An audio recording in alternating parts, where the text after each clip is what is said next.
Welcome to the AEN Stories channel. The kitchen was a quiet battlefield, lit only by the weak, flickering glow of a single bulb above the stove, casting jagged shadows across the linoleum floor. The fridge hummed its low, monotonous hymn, its surface a patchwork of magnets, a cartoon avocado from a farmer's market, a tacky souvenir from our first road trip to the Grand Canyon, and one that read happily ever after in curling, gold-embossed script, pinning an envelope I hadn't noticed until now. My fingers brushed against the paper, crisp and out of place among the grocery lists and expired coupons, as if it had been placed there with intention, a silent dare to uncover its secret. Inside was a receipt, not from the florist we'd haggled with over peonies or the caterer we'd booked for our wedding, but from a place called Velvet Broomstone, a rooftop club in Reno we'd never heard of. The details were printed in stark black ink. Entry for 6 women, 1 VIP booth, 2 bottles of Veuve Clicquot champagne, and a handwritten note scrawled at the bottom in looping cursive: Bry's last wild night. Bry. That was her. My fiancée, Adeline. The date on the receipt was yesterday, September 18th, 2025, a timestamp that punched through the fragile veneer of trust it clung to. She'd told me she was in Vermont, on a yoga retreat with her wellness group, cleansing her spirit among maple trees and mountain air. She'd even left her straightener on the bathroom counter, its cord coiled like a prop in her performance, as if I'd believed she'd braved the wilderness without her signature sleek hair. I stood frozen in the kitchen, the envelope trembling in my hand like a leaf caught in a storm, staring at that happily ever after magnet as if it might crack open and confess her sins. It stayed silent, mocking me with its empty promise. Adeline's absence was louder than any explanation she could have offered. She'd left 2 days ago, claiming an early departure for her retreat, her voice light and rehearsed as she pressed a quick kiss to my cheek and promised to text when she landed in Burlington.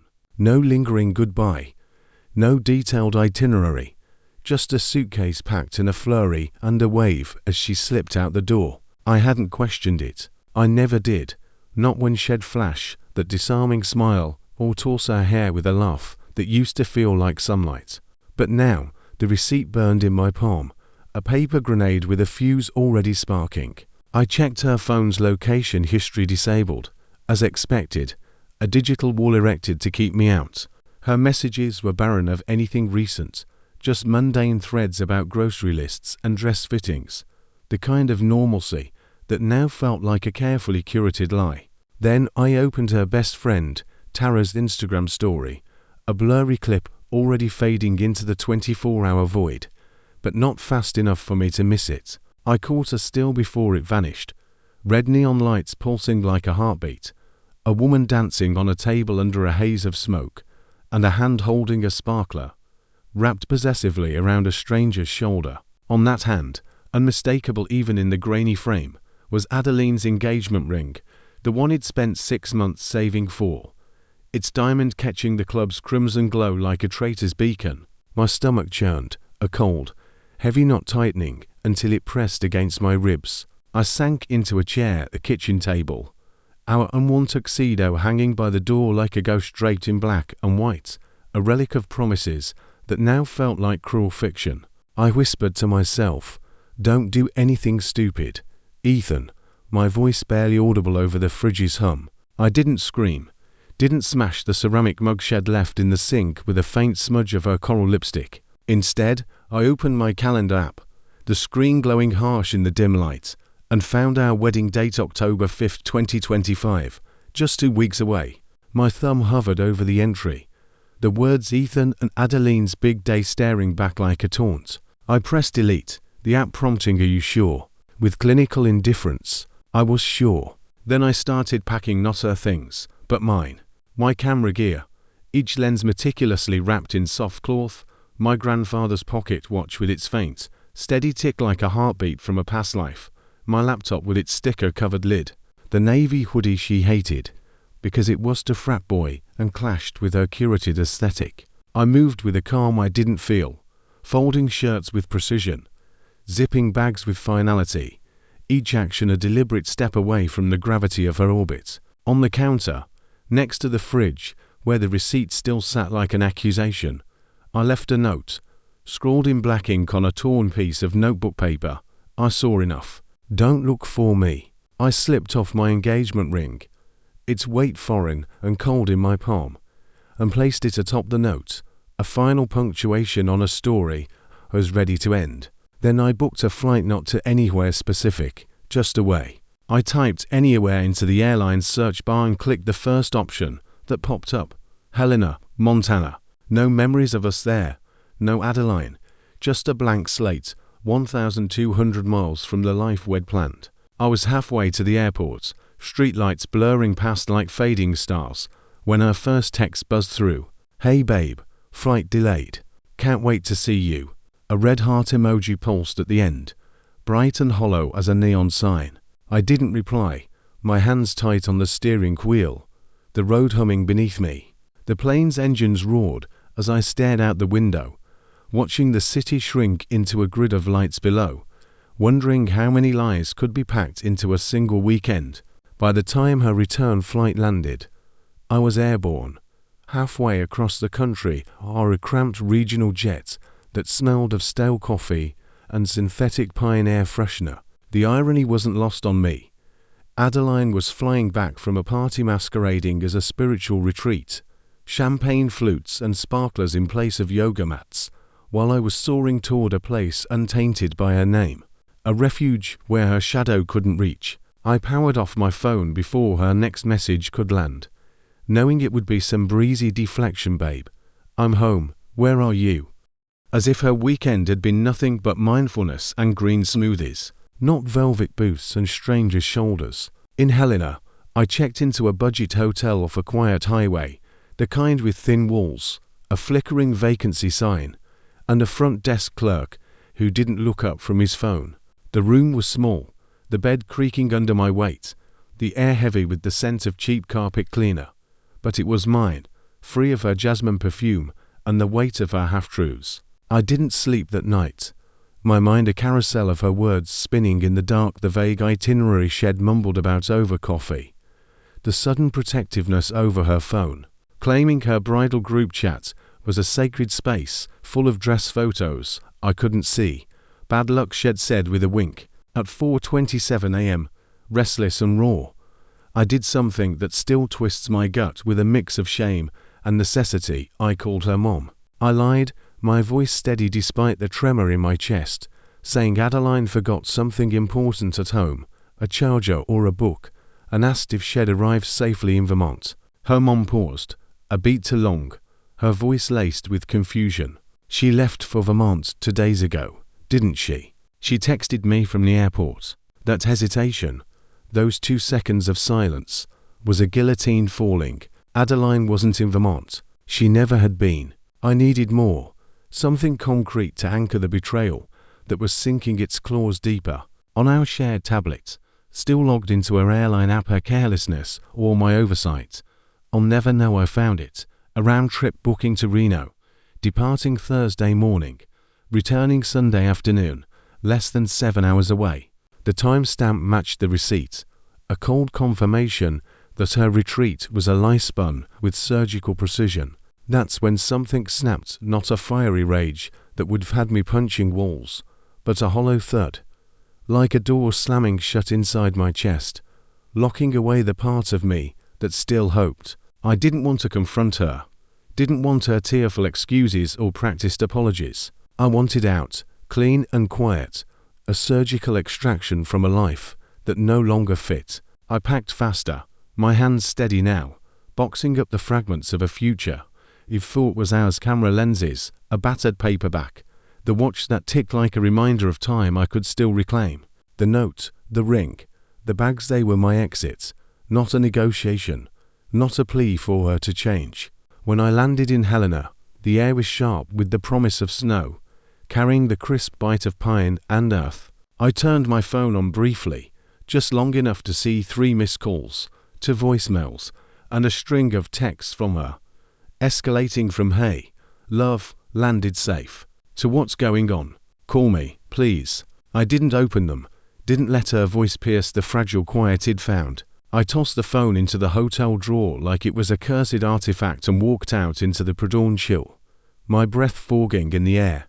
Helena's streets were quiet, lined with brick storefronts and streetlights casting soft, golden halos on the pavement. No one expected me home by dinner. No one was texting to ask if he'd remembered almond milk or picked up her dry cleaning. For the first time in years, I wasn't tethered to someone else's rhythm, and the silence felt honest, like a long-held breath finally released, raw and unfiltered.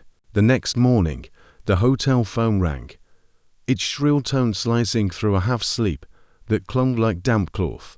The receptionist's voice was hesitant, professional but uneasy. "Mr. Cole, there's someone in the lobby asking for you. Says she's your fiancée." My blood froze, a chill spreading from my spine to my fingertips, prickling like frostbite. Adeline was here, in Montana, in the one place he'd thought was safe from her reach. How had she found me? I hadn't used a card she could trace, hadn't told a soul my destination, not friends, not family, not even the Uber driver who dropped me at the airport.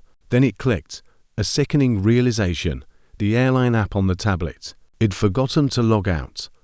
Left a digital breadcrumb shed, followed across state lines to this nowhere hotel. I thanked the receptionist, my voice hollow, and hung up, locking the door with a click that echoed like a gunshot in my ears. My heart hammered, not with fear of confrontation, but with a crushing disappointment that she'd invaded this space. 2, 3 sharp knocks followed, each one a demand. Then her voice, muffled but unmistakable through the cheap wood. "Ethan, I know you're in there. Please, just talk to me. Let me explain." I didn't move, didn't answer. My throat tightened, not with panic, but with a weary resignation, like a soldier who'd escaped a war only to find the enemy at the gates again. I'd imagined confronting her 100 times in the sleepless hours, yelling, demanding answers, watching her squirm under the weight of her lies. But now, sitting on the edge of the creaking bed, staring at the peeling floral wallpaper, I felt like a stranger in my own escape.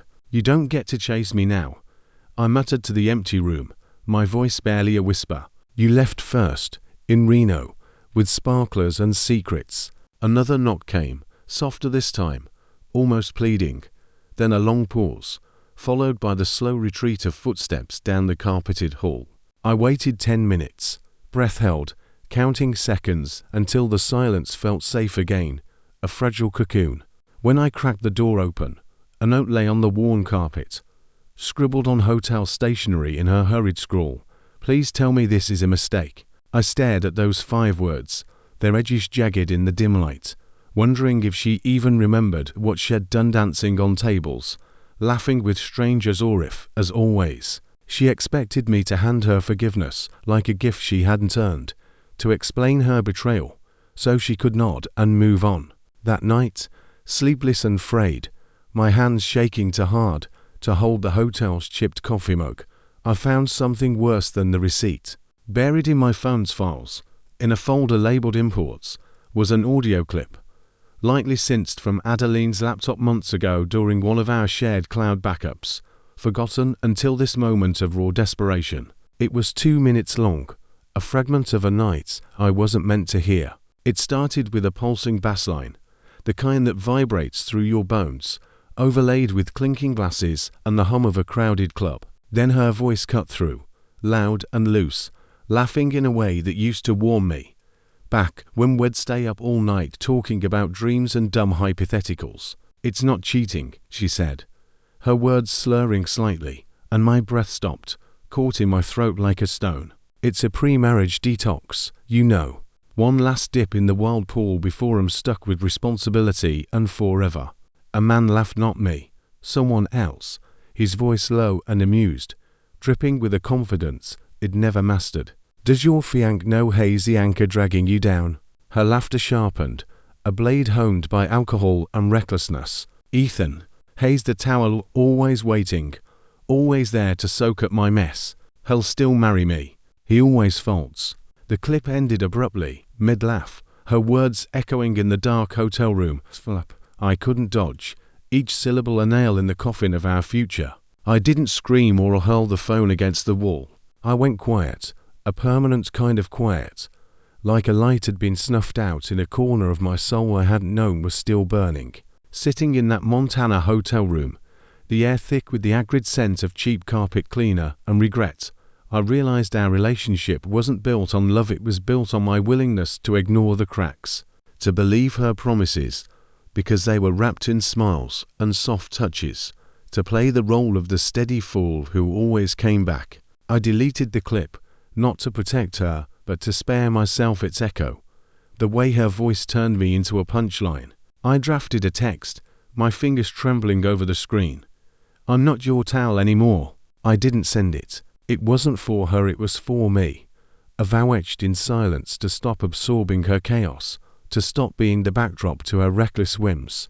The wedding date came, October 5th, 2025, a Saturday that dawned crisp and indifferent, the Montana sky a pale blue streaked with wispy clouds. My phone buzzed at 10 a.m., a cheerful notification from the planning app I hadn't had the heart to uninstall.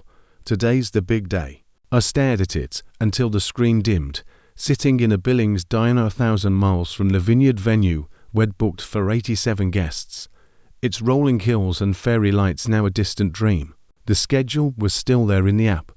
A ghost of a life I'd planned: cake delivery at noon, limo pickup at 3:30, ceremony at 5 o'clock, first dance at 7 o'clock, under a canopy of stars. I watched the hours tick by through the diner's smudged window, a plate of untouched apple pie cooling in front of me, its cinnamon scent cloying. An elderly couple sat nearby, holding hands across the sticky linoleum table, their quiet intimacy a mirror of what I'd thought Adeline and I would become to people who weathered storms together, not one who created them.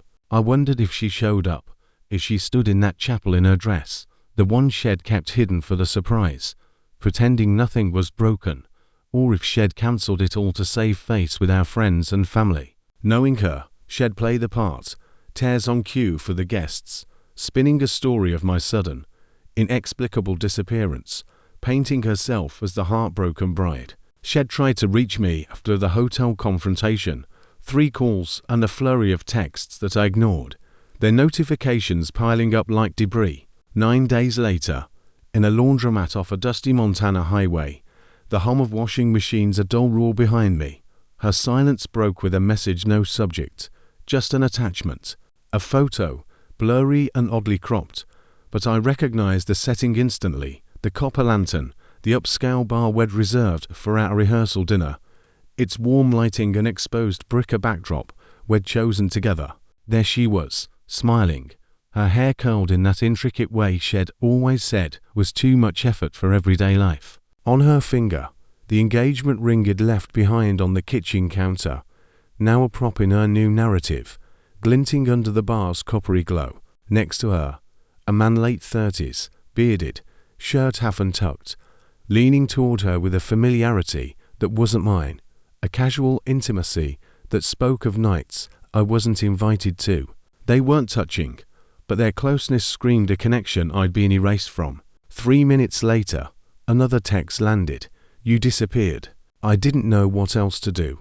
I almost laughed, a broken, hollow sound that caught in my throat like shattered glass. She didn't know what to do. Shed left first, boarding that flight to Reno, dancing under red neon lights, calling me a towel to a stranger who laughed at my expense, her sparkler-lit hand draped over his shoulder.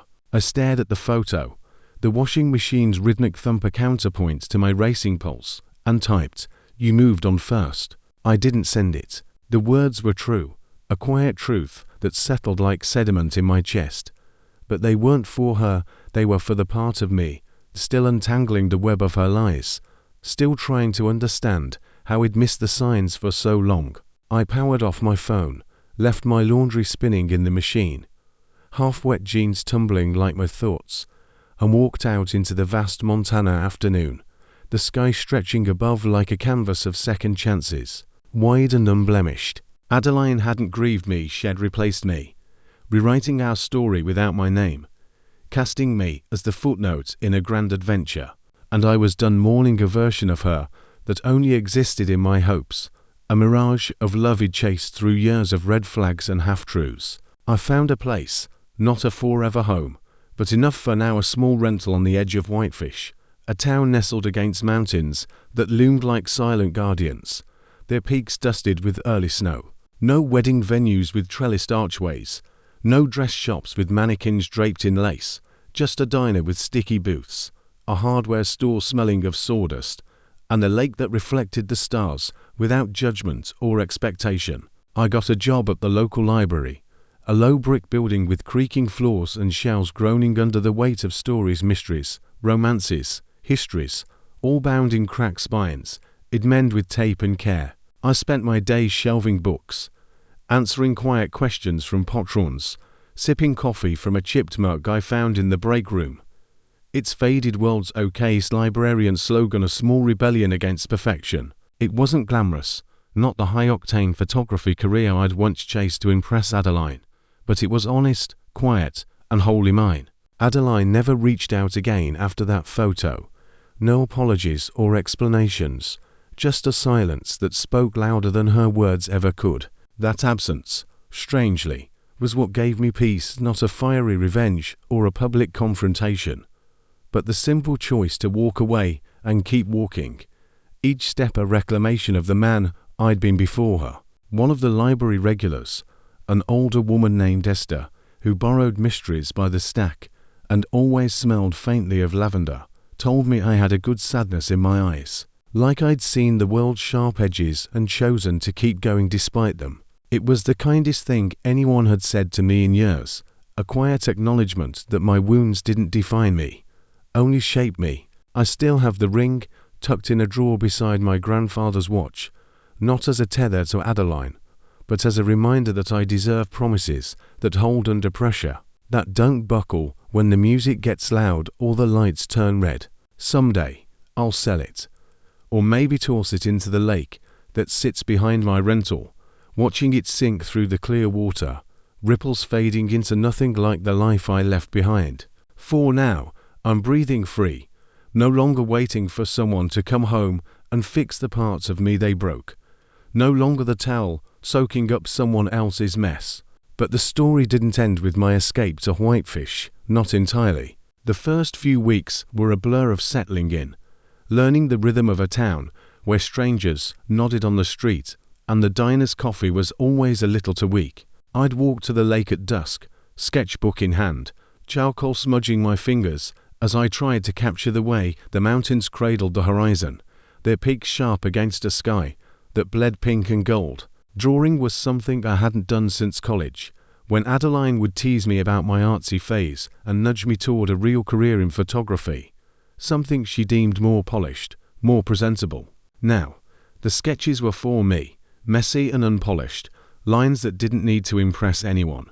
They were freedom on paper, a way to map the world without her shadow in the frame. I started running again, too, along trails that wound through pine forests, the air sharp in my lungs, my footsteps a steady drumbeat against the earth. I'd forgotten how it felt to move for myself, not to burn off stress from her late nights or her sudden cancellations, but to feel my own pulse, to reclaim my body from the tension it had carried for years. At the library, I found unexpected solace in the routine sorting returns, helping kids find books for school projects, chatting with Esther about Agatha Christie's best twists. She'd linger at the counter, her eyes crinkling with mischief as she recounted theories about fictional murders, and he'd laugh, a real laugh, not the tight, performative chuckle he'd mastered to keep Adeline's moods balanced. One evening, about a month into my new life, I found a letter in my mailbox, not from Adeline, but from Tara, her best friend, the one whose Instagram story had first cracked open the truth. It was handwritten, the kind of careful penmanship that suggested time and thought, not a hasty text dashed off between drinks. Ethan, it began, I owe you an apology. I knew about Reno, about the club, about him. I didn't know how to tell you, and I should've. She's not the same person you fell in love with, and maybe she never was. You didn't deserve this. I hope you're okay, wherever you are. The letter wasn't long, but it hit like a stone dropped into still water, ripples spreading through the quiet it built. I didn't hate Tara for her silence, I understood it. The loyalty to a friend, tangled with guilt. I didn't write back, but I kept the letter, folded in my journal, a reminder that not everyone in Adeline's orbit was blind to her chaos. The weeks stretched into months, and Whitefish began to feel less like a hiding place and more like a home. I joined Esther's book club, a ragtag group of retirees and oddballs who met in the library's back room, sipping bad wine and arguing over plot holes. There, I met Mia, a woman with a sharp wit and the habit of quoting Emily Dickinson when she got nervous, her fingers twisting the hem of her sweater as she spoke. We'd talk 4 hours after meetings, about books, about the way the lake looked at dawn, about the lives we'd left behind without diving too deep into the wounds. She didn't know about Adeline, not yet, but she knew the shape of a heart that's been bruised and kept beating. It wasn't love, not yet, but it was a possibility, fragile as the first frost, and that was enough. Adeline's name faded from my thoughts, not erased but softened, like a photograph left too long in the sun. I heard through a mutual friend that she was still in the city, dating the man from the copper lantern photo, posting about new chapters and self-discovery on Instagram, her ring now just another accessory in a curated life. I didn't hate her for it, the fire of anger had long since burnt ash, leaving only a quiet clarity. I didn't miss her, not the version she'd become, the one who saw my steadiness as a flaw, my love as a cage. I was just me, unapologetically whole. And that was more than enough, it was everything. 6 months later, I'm sitting on the porch of my Whitefish rental, the lake glinting under a late winter moon, its surface a mirror for the stars that seem brighter here than anywhere I've known. My sketchbook lies open in my lap, charcoal smudging my fingers as I trace the silhouette of the mountains, their peaks jagged against a sky streaked with silver. The air smells of snow and cedar, mingling with the faint smoke from a neighbor's chimney, a symphony of quiet possibility that drowns out the echoes of a life I left behind. I've started playing guitar, too, borrowing an old acoustic from a co-worker, its strings humming under my clumsy fingers, chords that don't need to be perfect to feel right. Esther's book club has become a weekly ritual, and last week, Mia stayed late, her laughter spilling over a shared bottle of Merlot as we debated whether Poirot or Mopple was Christie's better sleuth. She quoted Dickinson again, hope as the thing with feathers, and I felt something stir, not a grand declaration, but a soft unfolding, like a bud breaking through frost. Adeline is a ghost now, her name no longer a weight in my chest. I heard she's still in the city, her Instagram a gallery of curated moments with the bearded man, her captions dripping with buzzwords about growth and freedom. I don't check her posts anymore, don't need to see the life she's built without me. I don't hate her, I don't miss her. I'm just here, breathing free, my days filled with small, honest joys, a library patron's grateful smile, the crunch of snow under my boots, MIA's nervous poetry recitations. The ring sits in a drawer, beside my grandfather's watch and a sketch of the lake at dusk, not a tether to the past, but a marker of a promise I made to myself, to demand more than half-truths, to deserve a love that doesn't bend me into someone else's shape. If you've ever found a truth that shattered your world, whether a receipt, a text, or a whispered confession only to rebuild yourself stronger on the other side, share your story below. The moments that break us are also the ones that carve us into something unbreakable, and I want to hear yours, every raw, unfiltered edge. Subscribe to End Stories for more confessions that cut to the bone, where every ending is a doorway to a bolder beginning. Hit the bell, join the conversation, and let's talk about the times we chose ourselves over the lies, the times we walked away and found home in the silence.